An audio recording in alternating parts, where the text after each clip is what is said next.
This episode is brought to you by Indeed. When your computer breaks, you don't wait for it to magically start working again. You fix the problem. So why wait to hire the people your company desperately needs? Use Indeed's sponsored jobs to hire top talent fast. And even better, you only pay for results. There's no need to wait. Speed up your hiring with a $75 sponsored job credit at Indeed.com/podcast. Terms and conditions apply.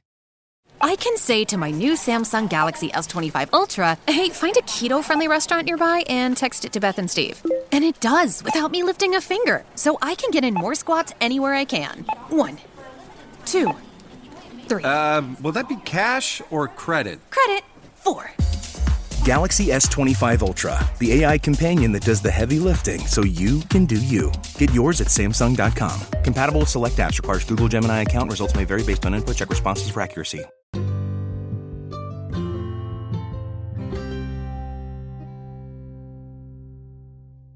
Hi, everybody, and welcome back to A Catholic's Perspective, the podcast all about being a young Catholic surviving in a secular world. Today, I have with me a special guest. I have Dr. Paul Kengor.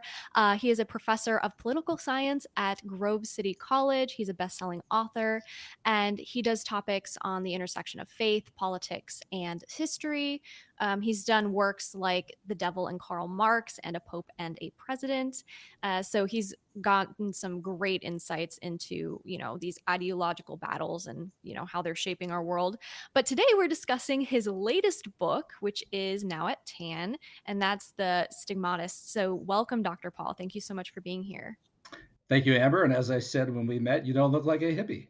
I know. It's like, what do you think, right? I mean, that's always the shock is people expect me to have what's the funniest thing though, is that people get the most offended about a salt rock lamp that I usually have in the background to add a little bit of light. Right. And I'm like, well, if you think the salt lamp is pagan, then you guys better not be eating table salt because that's what that is. Well, but as you say, you're countercultural, right? And that's Yes.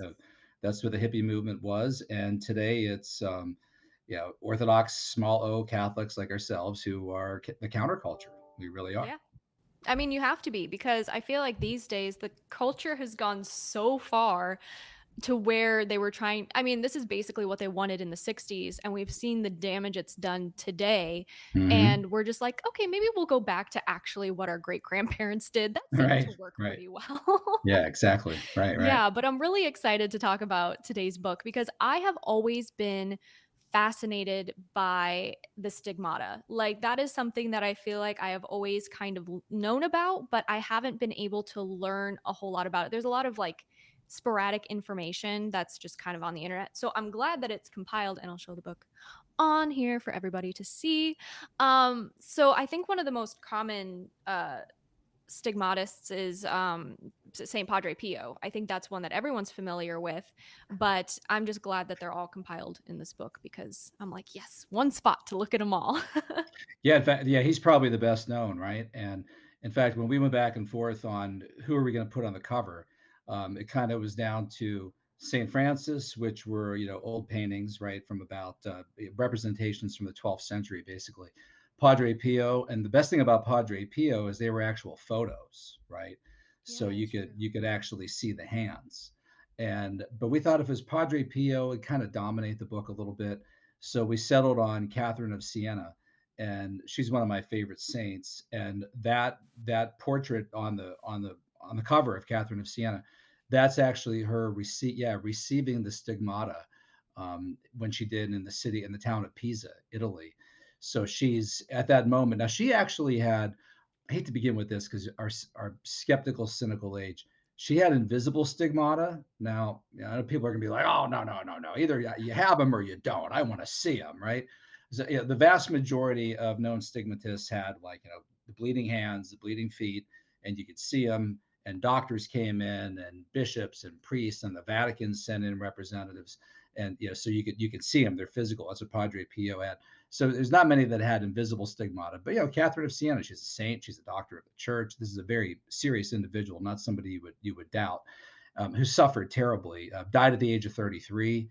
By the way, another woman just like that, who was the first canonized saint of the new millennium, Saint Faustina Kowalska, the Divine Mercy. nun, right? The Secretary of Divine Mercy, the Divine Mercy Chaplet. She had hidden stigmata as well. She died at the age of 33. But in most cases that we know about, they had the actual bleeding hands, bleeding feet. Padre Pio bled for 50 years. He got the stigmata in September 1918, and this continued right up until his death. It was just a few days before his death that the wounds finally closed and healed up, almost like a sign from heaven that your earthly suffering is finished. And the doctors and all the brothers were just amazed. They're like, wow, they're gone, right? They're actually gone. He bled from his side alone, according to the doctor's reports, about a cup of blood a day Wow. for 50 years.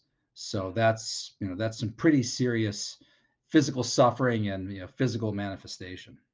I would say. I mean, and it's so crazy too because Padre Pio, I've heard stories about it and I've read about him in your book and how they tried to cover his stigmatas with cotton and he wore these specific gloves to help keep them hidden because he was a very private man and many people ridiculed him. I mean, a lot of these people were ridiculed for having the stigmata and were claimed to be fake and even the church leaders would question them and things, which I feel like is okay in a lot of circumstances because you have to question these things, make sure they're not fake. If that's ever happened, I don't know, but you do have to be cautious with these types of things. But at the same time, I'm sure that caused them great pain to have something that they know is from God and that is a great form of suffering, and then also be turned away from church leaders and them not believe them.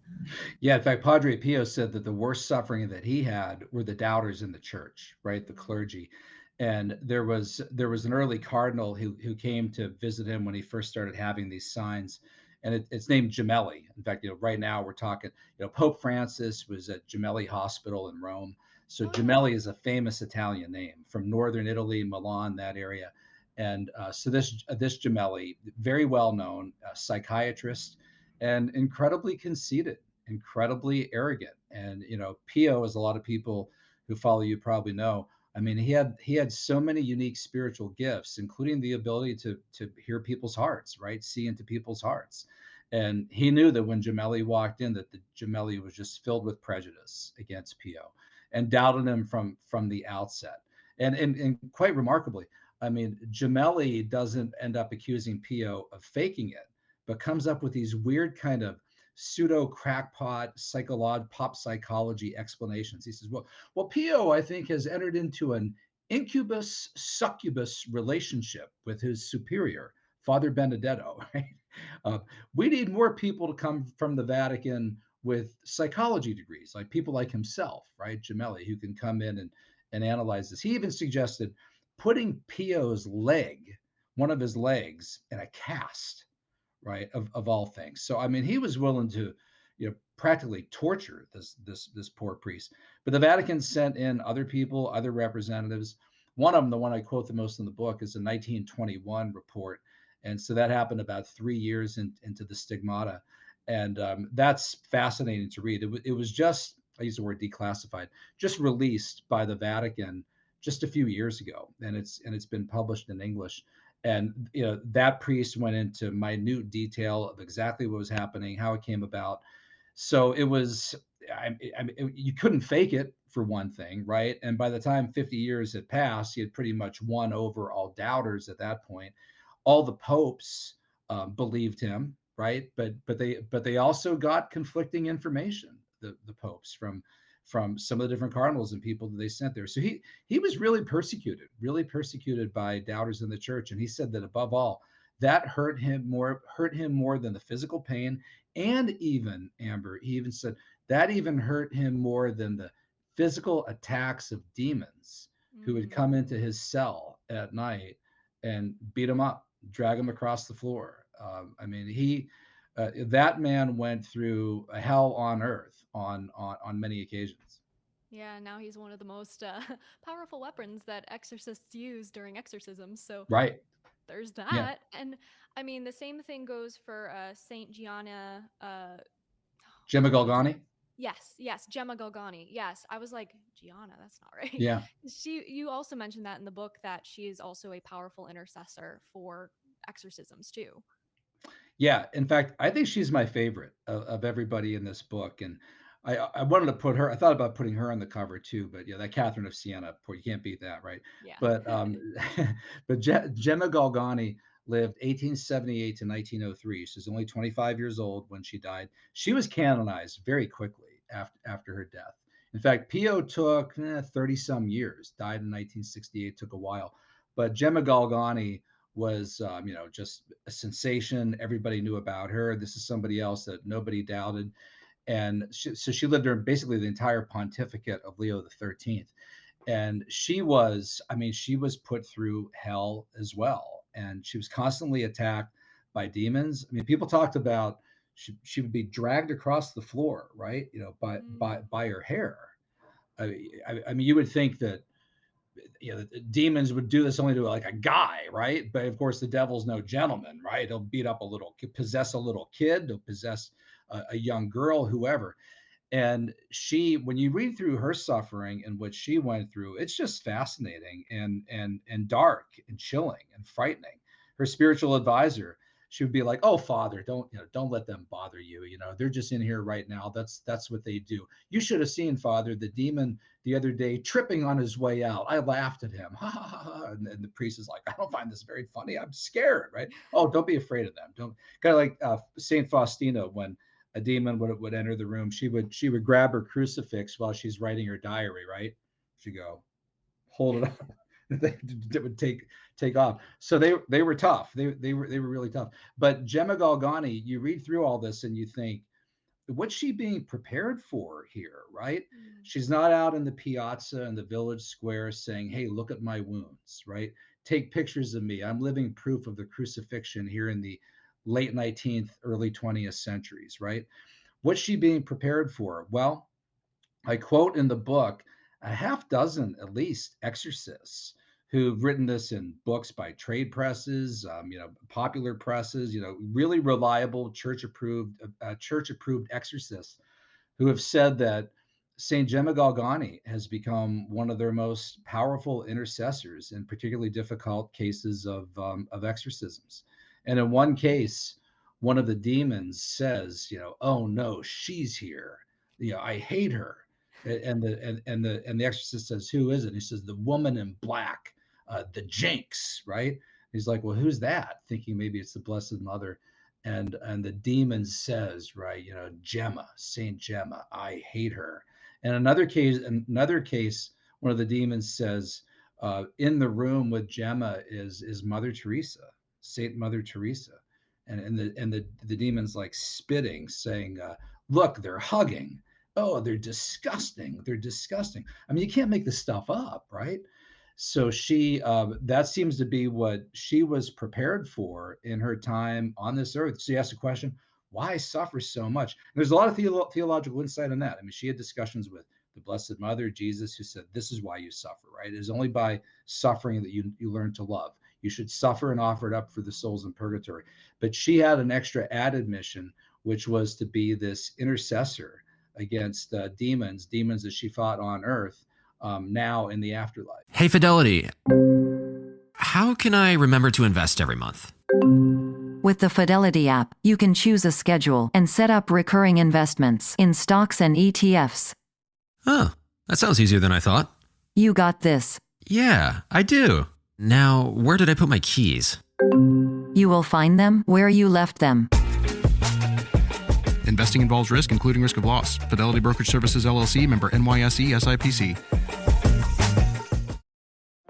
Pepsid Complete knows that food is one of the best parts of game day. That is, until heartburn strikes. Thankfully, just one chewable tablet of Pepsid Complete provides dual-action heartburn relief with an antacid that starts working instantly and an acid reducer that lasts all day. So you can stay focused on that second helping of chili without worrying about heartburn. All day based on 8-hour symptom relief studies during the day. Use product only as directed. Yeah. And I mean, how cool is that to be like, to have one of the demons be like, "Oh, she's here." It's like, Right. she You always imagine got that? here. Whew. Right. You know? to be able Yeah. to like assist in exorcisms one day.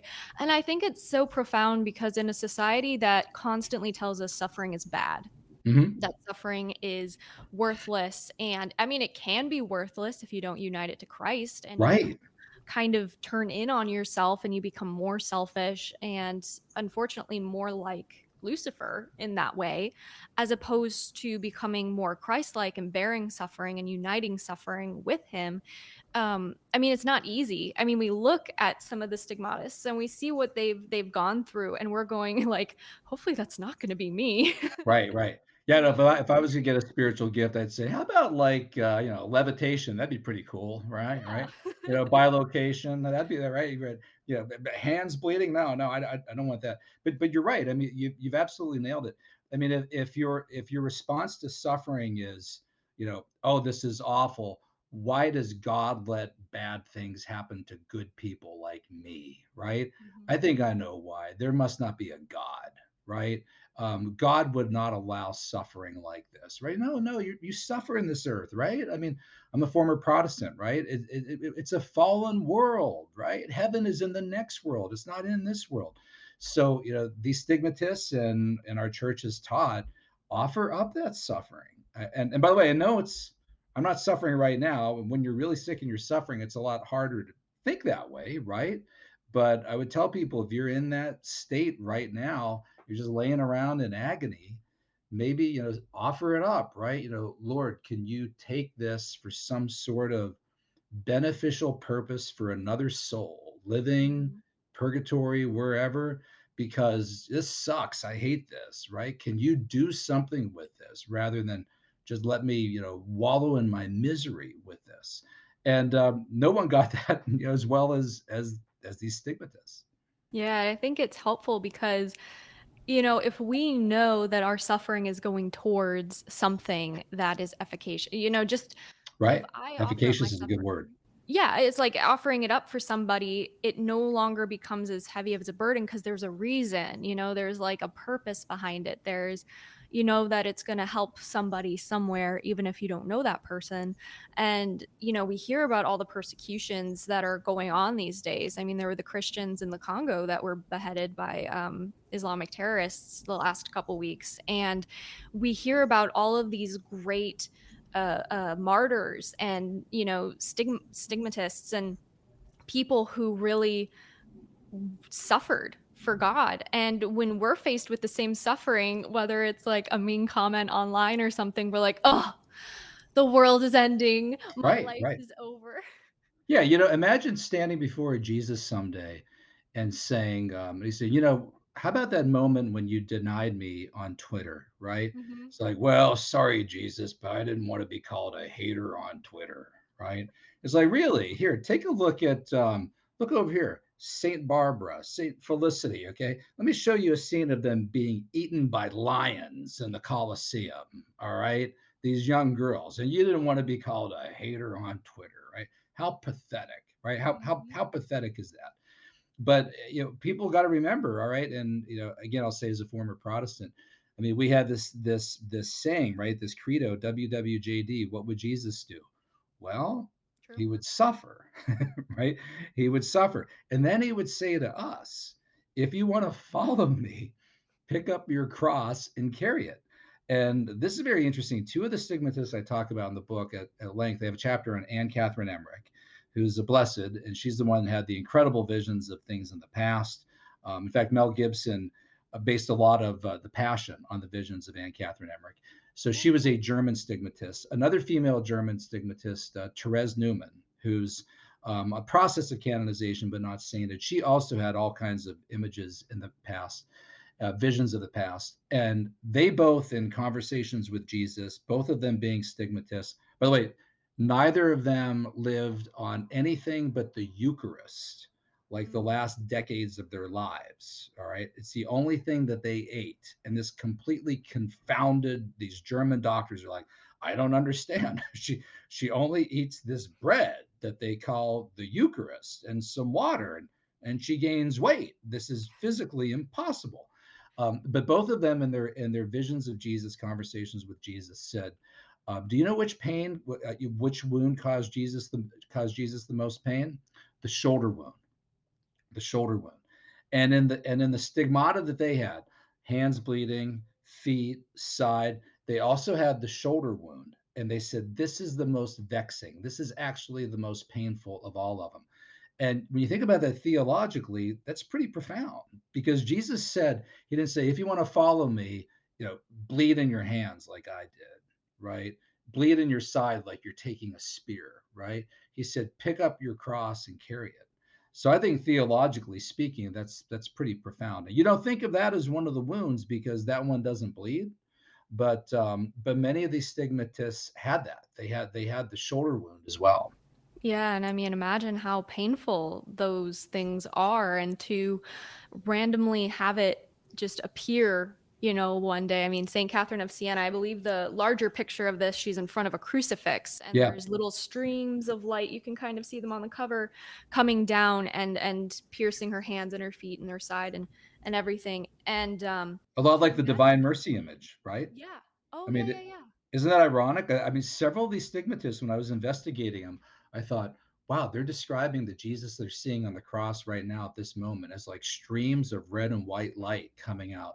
And I'm like, that's just like the Divine Mercy image, right? That he told Saint Faustina, the first canonized saint of the new millennium, to paint. So you have this kind of extraordinary continuity across centuries of these very similar visions and images, which again to me lends credibility to it. But in terms of carrying the cross, my good friend Robert Orlando just did a film on the Shroud of Turin. It's called Face to Face with the Shroud. And according to Rob, he said that the cross that Jesus carried weighed like 150 pounds. I don't know how Rob knows that. I assume he's correct on this. He's a very good scholar, which was probably about the weight of Jesus himself, I would imagine. It's why they had to enlist Simon the Cyrene to help him carry it, right? So you imagine like a shoulder wound, somebody, Anne Catherine Emmerich, Therese Newman. You're right. I mean, that's got to be a particularly painful wound. Yeah, I mean, also the bruising right after the scourging of the pillar. I mean, Ooh. and also what the cross represents is all the sins that we do, past, present, and future sins, that we Right, commit right. that crucified him. I mean, the weight of that. Yeah, quite It's, literally the weight of it. I feel like it's really hard. I feel like a lot of Catholics and Christians in general, I guess you could say, are desensitized to it now because there's just so much pain and gore and this or that on social media and on the news that when we think about Christ's passion, it's almost something that is, I don't want to say overlooked, but it's hard for people to just feel something for that suffering because we're so desensitized to suffering, unless it's Well, about us, and then we're oversensitive about it. I think, yeah, you're right. And I think that's another kind of blessing of being Catholic, the Catholic calendar, Easter, Easter time, Easter week, we read the Passion narrative. And when we're in Mass reading that, and I'm with my wife and my kids, I mean, my kids will attest, I kind of embarrass them. I'll just be like, well, wow. I'll kind of speak out loud sometimes, like, can you believe that? It hits me every time to reread it. And I will try to I'll watch Gibson's The Passion, not every year, but maybe every other year. And that scene where he's being scourged at the pillar, I mean, I know a lot of people have to leave the theater, walk away from the TV at that point, but I feel like I should watch it. And even then, I remember the first time I saw it with my wife in the theater, and she had to leave, and I said, Susan, that was only like 7 or 8 minutes. In reality, they were unleashing themselves on Jesus for a lot longer than that, right? So what we're seeing is just the cliff notes of that. I mean, imagine what it must have really been like. Yeah, and to actually, meditate on that. I feel like not enough people meditate on the wounds of Christ and Which the Saint Gemma Galgani did, by the way. So she had kind of like a unique fascination, not fascination in a positive way, but like with the passion with the passion of Christ, right? So in a way, it was fitting. And so many of these stigmatists, I see this as a common characteristic. I say this in the opening chapter. Uh, they suffer for a long time, often from some physical malady, whatever is going on, before they're kind of gifted, blessed with the stigmata. In the case of this little Italian nun named Blessed Elena Aiello, who died in 1961. I've got a long chapter on her. And I mean, I don't know if you read this, but I had a friend from church read it over the weekend, and she said, I was so grossed out reading about the shoulder wound that she had. It was before she had stigmata, with the pus and worms, and her friend pulling worms out, and this doctor who like butchered her from the surgery. She went through all of that hell, and then she's kind of healed supernaturally of it. Only after all of that, does she eventually get the stigmata. And I think often in many cases, it's as if the heavens are preparing her. My dear, how much are you willing to suffer? How much? And then when that moment comes where Jesus asks them, are you willing to go further? And they say, anything for you, Jesus, anything. I would have been like, enough, right? Give me that levitation thing, right? No, I don't want to suffer anymore. They're like, yes, Jesus, whatever. All right, and then they're there in front of the crucifix, and bam, whew. And even then, at that moment, like Padre Pio, weeping, Lord, no, not this, Lord, no, I'm not worthy. Please hide these. Please hide these. In the case of Catherine of Siena, they did. In Pio's case, he drags himself back to his cell. He has to crawl. By the way, when he would consecrate the Eucharist, he couldn't fully close his hands because they hurt so much. He'd have to kind of put the bread like the host between his fingers. When he would go down from the altar, he would kind of walk backwards on his feet because he was in that much pain. And when he first gets the stigmata, he crawls back to his cell. He's alone there in San Giovanni Rotondo in front of Our Lady of Grace Chapel. And later the brothers come and they see a trail of blood to his room, to his cell. And they're like, first of all, they're following the blood. Who is this? What's going on? They follow it all the way. He's in there. He's making noise. He's obvious pain. They're pounding on the door. Let us in. No. The superior comes. Francesco, right? Let me in. Let me in. Under obedience, let me in. And then he comes in and he sees, he's like, oh, Francesco, right? This is a gift. And Pio's like crying, no, I'm not worthy. So they conceal them as best as they can. They often conceal them as best. Then somebody goes out and tells the whole world, right? Hey, she's bleeding from her hands like Jesus. And then the word gets out, and they don't even want the attention, right? They're not braggarts. They're not prideful. They don't feel worthy, which is another sign of that they're not faking it, and frankly of their holiness and their sanctity. It's why so many of them end up canonized saints.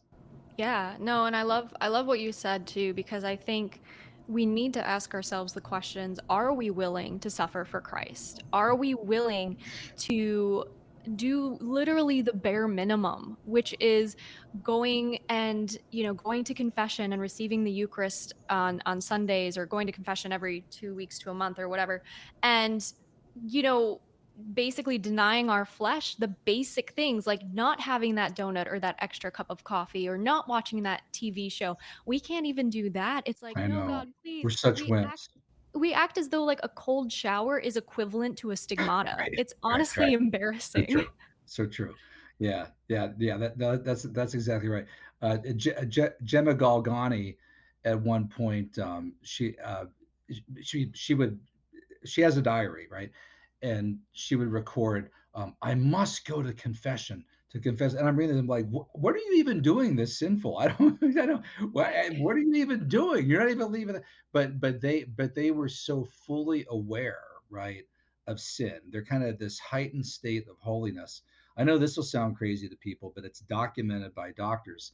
Pio would reach these like quite literally mercury breaking thermometer temperatures. All right. And in one case, they documented him at 118.4. All right. I was pre-med. I know doctors. I mean, you hit like 106, you're pretty much finished. All right. And they said that somehow he could operate that way and be kind of perfectly fine. It's like a raging furnace. And very interesting, he would feel that often when he was in the presence of sin, like of a lot of sin from other people around him. So it was as if his body was reacting spiritually and physically to that sin. Again, we can't do that. We're not in that place. These are special people throughout the course of history. They're not people like Paul Kengor, I'll tell you that. Well, me neither. I mean, I'd be like, yeah. I think it'd be really interesting to this scares people sometimes to think about going to confession with Padre Pio, but Right. I would honestly want to do it. I'm a huge fan of face-to-face confessions. If I can do a face-to-face confession over a screen confession, I do it. There's Yeah. more accountability. You look the priest in the eye in persona Christi, like you're looking at Christ in the eyes and you are telling him the sins that have crucified him.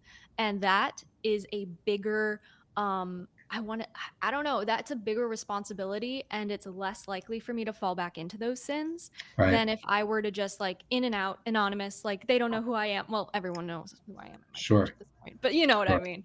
Right. And it's a form of accountability that I feel like a lot of Catholics need. And we really need to shape up and not maybe, be stigmatists or anything, because that's obviously not up to us, but to act as though the suffering we have can be used in the way the stigmatists, stigmatists use them, in the sense of, conversions and just, I mean, our suffering is so plentiful on this earth.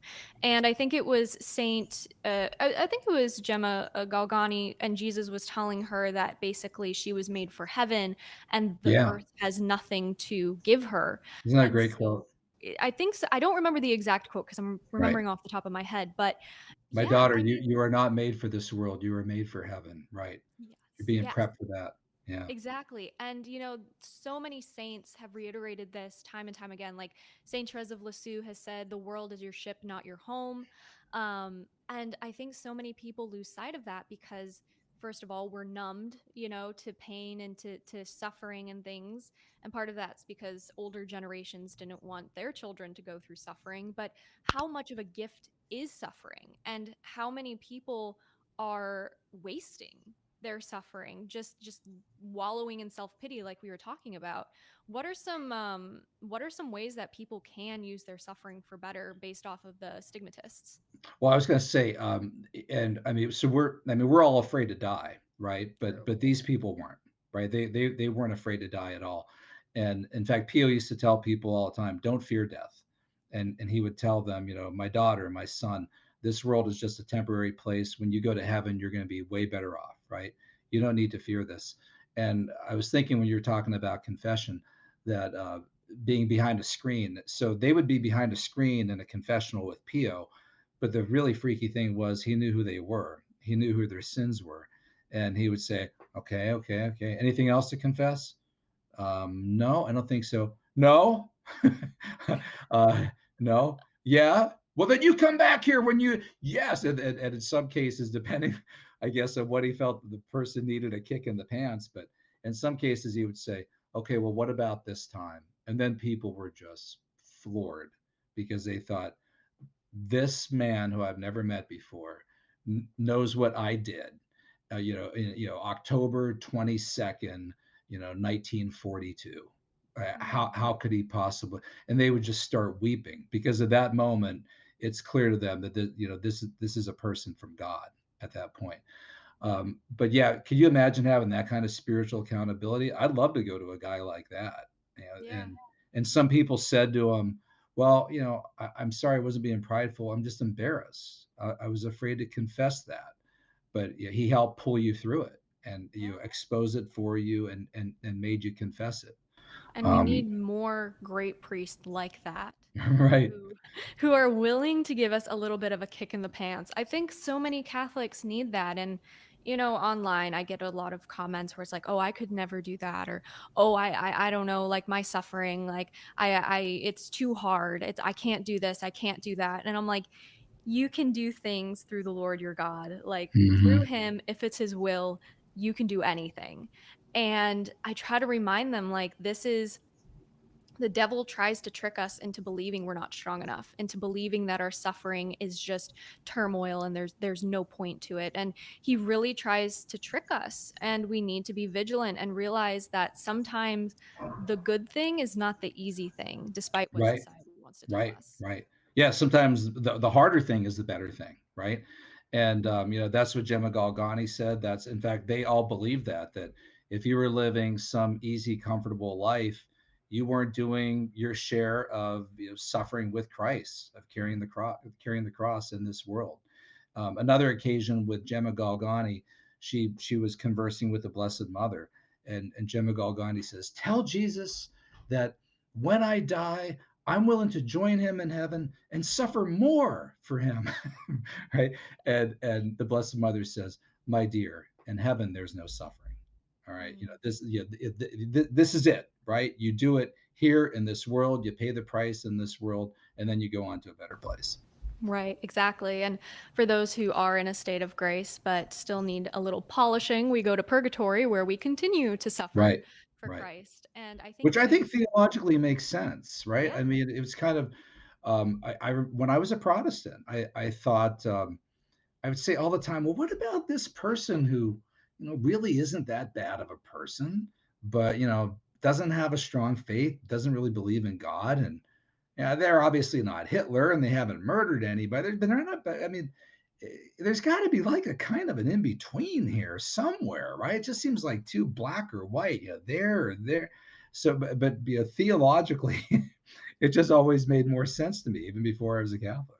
Well, yeah, I mean, Jesus even spoke, I think it was in the chapter of Matthew, that nothing unclean can enter heaven. It needs to Right. be, the imperfections need to be burned away, so to speak, and then in the fires of purgatory. And obviously we don't want to shoot for purgatory. We want to shoot for heaven just in case we Right. miss. Right. Uh, I think I'm going there no matter what, frankly. I'm trying I my best to avoid that and go straight up, but I don't know. Well, what's something else is interesting is Saint Therese of Lisieux specifically said that she was jealous of people in our time, in the end times. I mean, I can't say that we are in the end times right now. It could be now or 100 years from now. We don't Seems know like it. when. But yeah, there's signs. There are signs. But she said she was This way, we're jealous. getting closer to it every day. Oh, yes. Oh, but she said that she was jealous because of the amount of graces that people would receive during these times, and Yeah. that people who are accepting of God's grace and will receive the most incredible graces. And she was wishing she was born during our time so she could also be a part of that. Yeah. Yeah. And it's Nice. just so crazy that, there are so many people that I just feel like are wasting those graces or aren't acceptant of them. And I don't think there are any modern day do we know of any modern day stigmatas? Well, there are, and I mean, now to the extent of, are they church approved? Are they church investigated? So talk at the end of the book about reports of some, and I actually got a text from somebody in Catholic media, who you would know, and putting me in touch with somebody who's an exorcist who knows somebody who's not that far from me. And he's the second person to tell me about this. My Tan Books editor had also told me about this person. And he's like, you need to get and I got to tell you candidly, I'm kind of leery about it.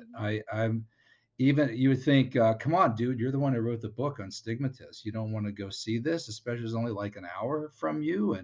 And it's like a diocese approved exorcist. And this guy, I'm like, I don't know. I mean, as much as that'd be I think to see it in person would really be alarming, even though it's a holy thing. If it's if it's real, one of the warnings is that this can be satanic. Forget about fake, but being satanic.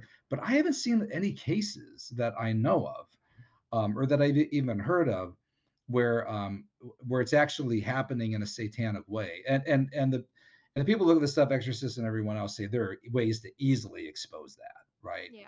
I mean, just simply, take a crucifix and set it on the person. If they start foaming at the mouth, I mean, right? Throw holy water on the person. There's ways to expose this, but so yeah, there are alleged cases. I talk about them in the book. There's a case in Italy of a woman named Gisella Cardia, and I've seen the videos of it online.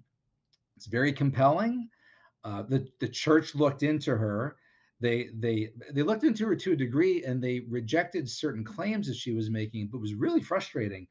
They didn't make a statement on what appeared to be her bleeding hands. I just think it's really interesting because when people claim that they have the stigmata or they're commenting all over social media that they've had visions of Christ, I'm weary, Oh yeah, me too. because it's like, why do you want the attention? Right. Yeah, that's Um, suspicious. Yep. yes, because it's And it could always be like people just are crazy, right? I mean, literally, and everybody has a phone these days. So right, right. it's not like it was in the old days where it's like, oh, you had a priest at a church and their community knew about it, and then the Vatican heard news about it, and then it got out to the bigger world because of a letter or something.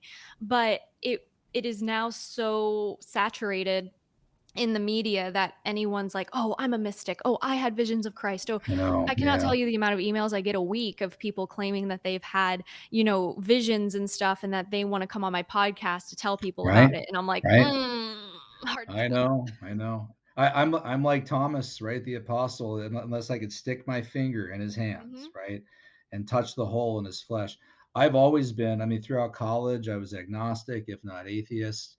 And I mean, I'm still very, very skeptical. And frankly, one of the reasons I did this book was because like you, I've always been fascinated by stigmatists.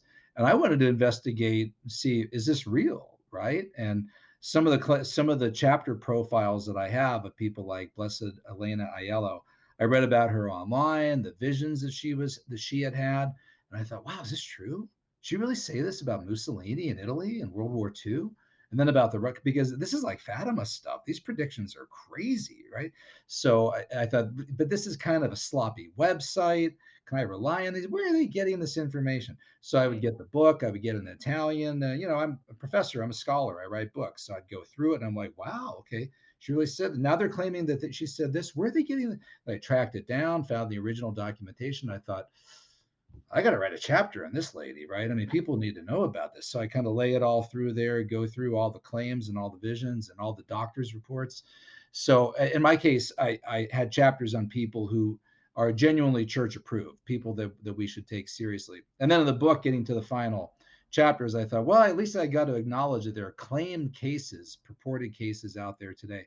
But I'm like you. I mean, I'm skeptical, and I hate to sound arrogant or dismissive about this, but my first reaction when I hear from a lot of people is, yeah, this person's probably a crackpot, right? Try, yeah.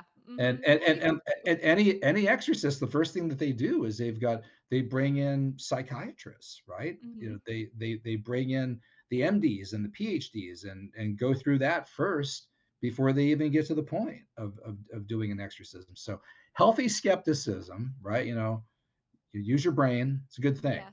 Can discern, but Yeah. yeah, you got to be able to stay vigilant still. But no, this is great. Thank you so much, Dr. Paul, for coming on and talking with us. I think this is going to be a huge hit with my people. They absolutely love topics like this. So I just really appreciate you coming on and sharing your knowledge with us. Well, sure thing. You're now my favorite Catholic hippie. Happy to Yes. come back anytime.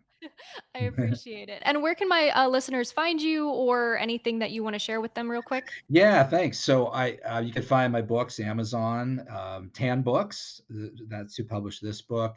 They published my book on the Devil and Karl Marx. I'm the editor in chief of the American Spectator. So go to spectator.org. You can follow my articles there. I often write for Crisis Magazine. You can follow me there. National Catholic Register. So those are all places you can track me down. Awesome. Well, thank you so much. I really appreciate you coming on again. All right, sure. Take care. Anytime. And with all that being said, guys, you can again get his book on Tan Books, and you can use my promo Amber15. And I'll talk to you guys in the next episode. Bye. Thanks, Amber.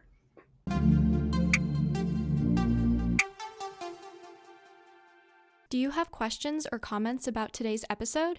Email me at thereligioushippie@gmail.com or leave a voice message at anchor.fm/thereligioushippie. I'd love to hear your thoughts. Thank you for listening. Thank you for listening to this podcast. Please be sure to rate and review this episode. This podcast is produced by Amber Rose and distributed by Metacortex Publishing.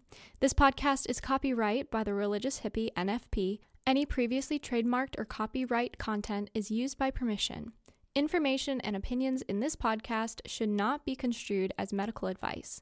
Please be sure to visit the official website for The Religious Hippie at thereligioushippie.com or find me on social media for other unique content. Thank you.